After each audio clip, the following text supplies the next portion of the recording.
The Hidden Costs of Narcissistic Abuse, a Critical Examination. Introduction. Narcissistic abuse is a deeply troubling and pervasive form of emotional and psychological manipulation. It inflicts severe and lasting damage on its victims, not just mentally and emotionally, but physically as well.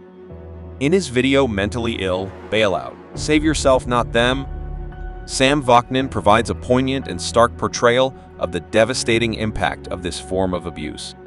This essay delves into Vaknin's insights, exploring how narcissistic abuse creates a toxic environment that traps both the abuser and the abused in a destructive cycle, and why it is crucial to understand the hidden costs of such relationship. The drowning metaphor. Vaknin begins with a powerful metaphor, describing victims of narcissistic abuse as drowning in a murky, inky ocean of their disability and pain. This ocean represents the overwhelming flood of negative emotions and psychological distress that victims experience. Their extended arms and silent pleas for help evoke a strong urge in others to rescue them. The abuser's manipulation creates a scenario where the victim appears to be in a constant state of crisis, drawing in those who wish to help. The saviors and the sunk costs. Those who attempt to rescue victims of narcissistic abuse often see themselves as saviors. There is a gratifying, albeit grandiose, feeling of being the one who can alleviate another's suffering. This sense of purpose can be deeply fulfilling, providing an emotional and psychological reward. However, Vaknin cautions that this impulse is both natural and dangerous. The more one tries to help, the deeper they wade into the victim's troubled waters, risking being pulled under themselves. The manipulative dynamics of narcissistic abuse. Vaknin highlights the insidious nature of narcissistic abuse, where the abuser manipulates the rescuer into a codependent relationship.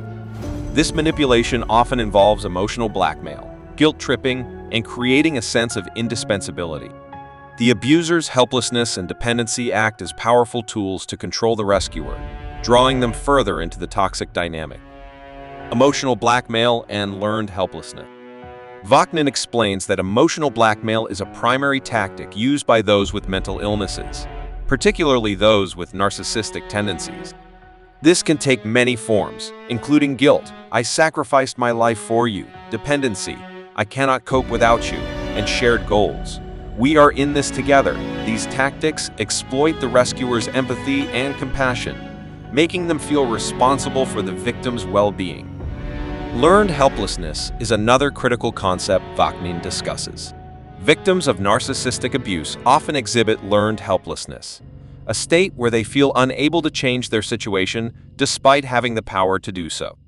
This perceived helplessness becomes a tool for controlling the rescuer, who feels compelled to step into a parental role, attempting to save the victim from their self-destructive tendencies.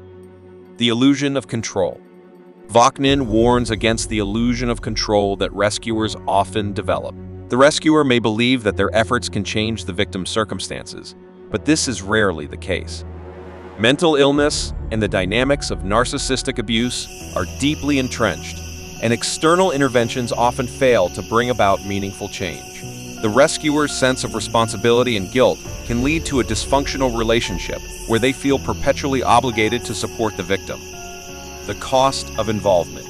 The emotional and psychological toll on those who try to rescue victims of narcissistic abuse is significant. Vaknin describes the process as osmotic permeation, where the rescuer absorbs the victim's mental illness, leading to their own psychological distress.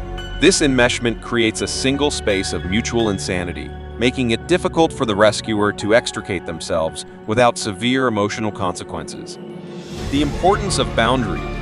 Vaknin emphasizes the importance of setting boundaries and recognizing one's limitations. It is crucial for rescuers to understand that they are not responsible for another person's mental state. By developing a sense of dysfunctional responsibility, they risk their own mental health and well-being. The mentally ill person's external locus of control, attributing their problems to external forces, reinforces this dynamic, making the rescuer feel perpetually guilty and responsible. Conclusion: save yourself. In the end, Vaknin's message is clear: save yourself.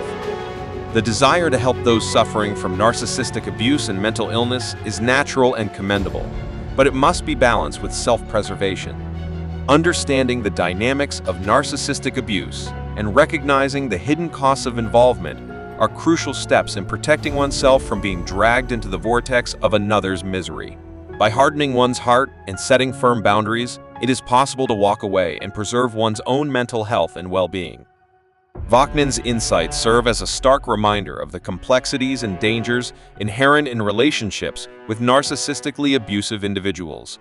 While compassion and empathy are vital human traits, they must be exercised with caution and self-awareness. The ultimate lesson is to recognize the limits of one's ability to affect change in others and to prioritize self-care and mental health above all else.